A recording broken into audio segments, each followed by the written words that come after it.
Welcome to Nasdaq Trade Talks. I'm Jill Malandrino, global markets reporter at Nasdaq.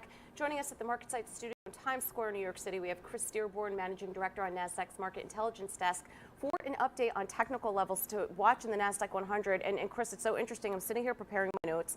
Our title for this is, September starts as it historically does with stocks, selling off typical fashion.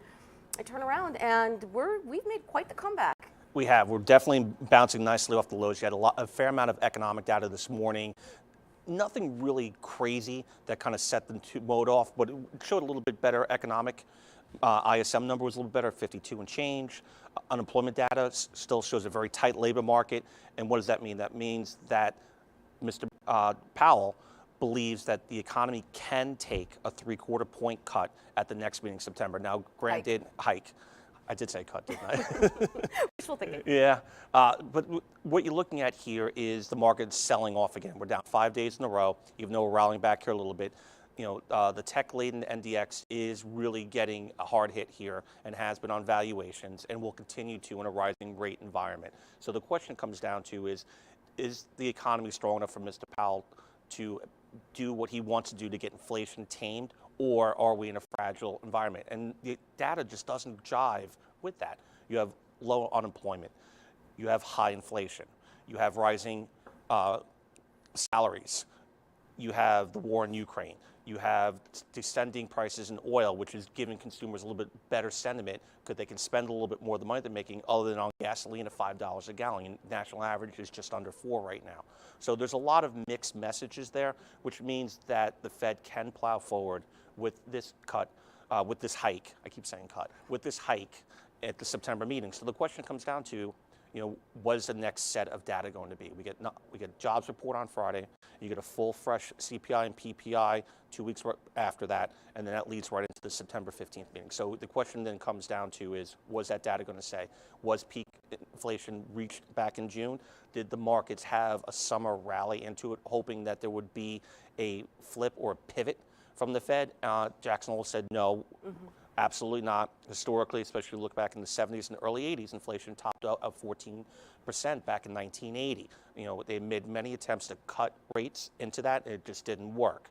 So he's going to take the hard road here, and we'll see what it says. If the inflation numbers come down dramatically more, that's going to bolster this 75% basis hike significantly more in the markets. And the market should be appreciative of that. Right, and you know what, I do agree with Powell's tact here, because in the late 70s, 80s, to your point, that pivot was too quick. And inflation wasn't quite under control, and we saw it skyrocket again. And I think he's been clear about telegraphing it. His speech at Jackson Hole was short and sweet. There were no surprises in there. And I think that's the correct tact to take. And I think investors have to remember, too, just because they raise rates doesn't mean the situation gets fixed overnight. And to your point earlier, there's a number of other factors all happening at the same time. Any one of them could impact inflation. So I think it's going to just require some patience on investors' part. But let's go into the charts. Let's take a look at the technicals. This is where the market is trading, regardless of what we're talking about with fundamentals. What are the levels? What are you watching right now? So the NDX had a nice sell-off this morning. It has rallied back nicely after we posted this chart. Actually, the candle is starting to turn green today. Key pivot point for this morning to now is that the index opened at 12,158. We'd like to see the index close higher than where we opened. We are trading a little bit higher above that right now, 12,180. So that's a key crucial point. Support in this index sits much lower, 12,035 than 11,080. Resistance at 12,320 and 12,416. Remember, 5 days ago we broke on Monday. We broke the 50-day simple moving average of 12,531. So that leads to technical selling, potentially sell stop losses from retail who follow the cues on this. So there's a lot of negative technicals around this chart right now.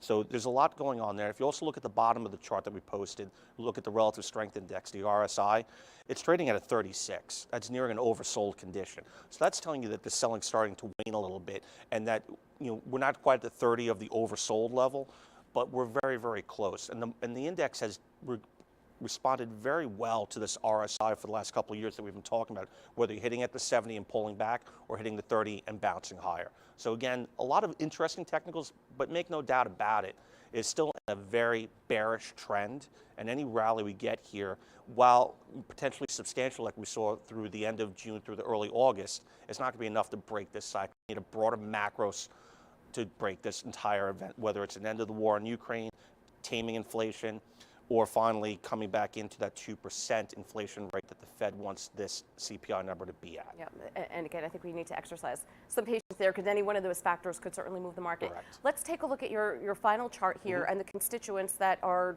moving the index. Right. The breadth this morning was significantly worse. It was 3-to-1 losers to winners. It's now almost at a 50-50 mark in the last 30 minutes.